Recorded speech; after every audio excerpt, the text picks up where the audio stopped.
Knicks' season was horrible, of course. The Nets are in the playoffs. Does that matter to anybody? I don't know. I don't follow the NBA. I'm looking at Neil here. He's got nothing to say when it comes to the sports, apparently. But when it comes to basketball, no. Yeah, when it comes to I used to be a much bigger basketball fan. But there are so many games and there are so many teams that are mediocre at best. There's no point to me in watching the NBA for a full entire season. The season to me doesn't start until the playoffs start because I believe it's football. I'm sorry, not football. Basketball and hockey. Their playoff system involves more than 50% of the teams that make up their entire league. So what I'm saying is that, and I don't even know how many teams are on the NBA. Let's say there's 32 teams, whatever there are. More than 50% of those teams are getting into the playoffs. And in some cases, some of them have a win-loss ratio below 500. They've actually lost more games than they've won. They're still in the playoffs. That, to me, is a crime. If you can't manage to win more of the games than you lost during the course of a regular season, you should have a lot more difficulty being in a playoff position. But yeah, with playoffs, that's the thing. Yeah, you can have, the worst team usually starts out playing the best team. Correct. Okay, great. But I don't know, like in basketball, I don't know what this but in baseball, the first round is 5 games. Anything can happen. You can be the worst team and beat the best. But even baseball has now made it much more complicated. I get it with the wild card. You've thrown in a wild card team. Well, now there's 2, and there's more, and now there's the second wild card. They've added this the 1 game playoff, right? It's a 1 game playoff.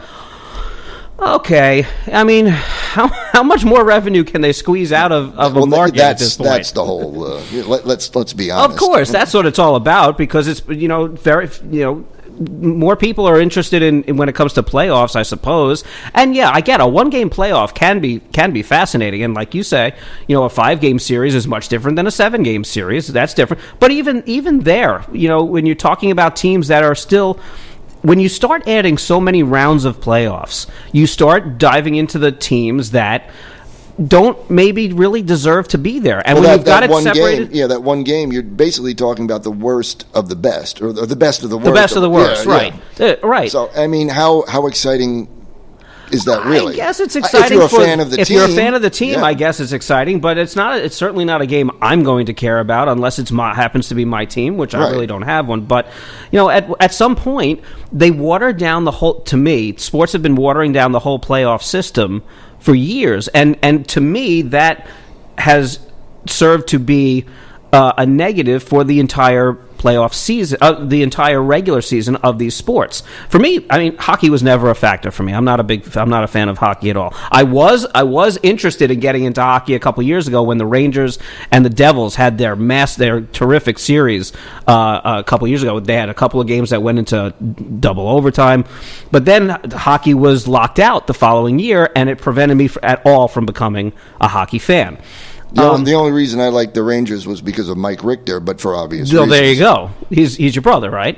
Cousin. He's your cousin. Okay, distant cousin. Yeah, very. Have you convinced him of that? That's I'm still working on that. Yeah. Good luck. Yeah, I know. But even with hockey, they forced me to not become a fan, and now they have the shootout, which I don't want to watch a game for 2.5 hours to have it come down to a 1-on-1 shootout kind of thing. That to me is the worst thing that they ever could possibly. That's just my opinion, and that's just it stops me from being remotely interested in hockey. But when you're talking about, in baseball, you could end up having teams from one conference have a record that's 100 wins and 62 losses, and they don't make the playoffs.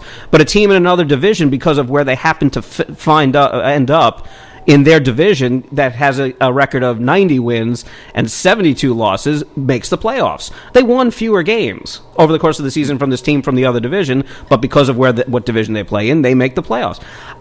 It's hard to argue that, and you can always argue strength of record, strength of their competition that they play during the season. Okay, but Well, the other it always just bothered me that there seemed to be negating the entire regular seasons of these sports. Well, along that line, by increasing the playoffs. Now the interleague was interesting. Interleague for about 5 minutes. That was interesting for about 5 minutes when it first started. It was interesting because when you have the Yankees versus the Mets, I get it's novelty, but even that world, it'll all right, whatever. Because they took away the majesty of what a real Subway Series, quote unquote, Subway Series would be. Yeah, which was in 2000. That was a real Subway. That series. was a real Subway Series, thing, right? Yeah. That's the real thing. Or when they had it out in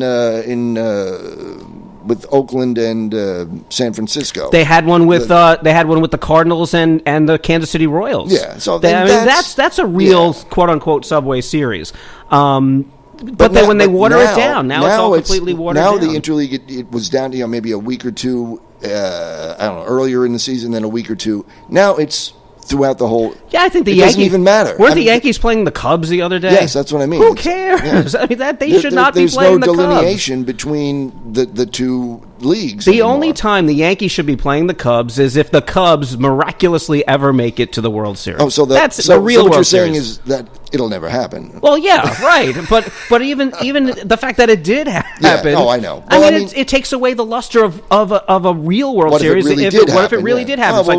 We can see it next year during. They played it all right. They played April. it already in April. They played that. They had a series already. Now it's the World Series. Well, then they wonder why their ratings are down.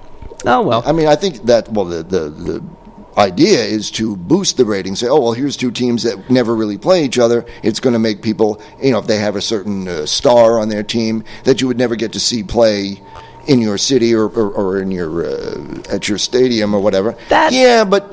That might have made sense back in the day before we couldn't watch games on any channel on your phone, on your iPad. I mean, and then they repeat it afterwards. And they repeat it, and there's clips on YouTube. I mean, that might have mattered when you couldn't, like back in the 70s and when games weren't on TV all the time, and back in the 60s when they weren't on all the time, and you never got to see what the Los Angeles Dodgers actually looked like, or some other team. Right. That's where it mattered. Now you can follow teams anywhere at any time and easily. It's not that novel. Or several at once. Right. You can watch them all on one screen.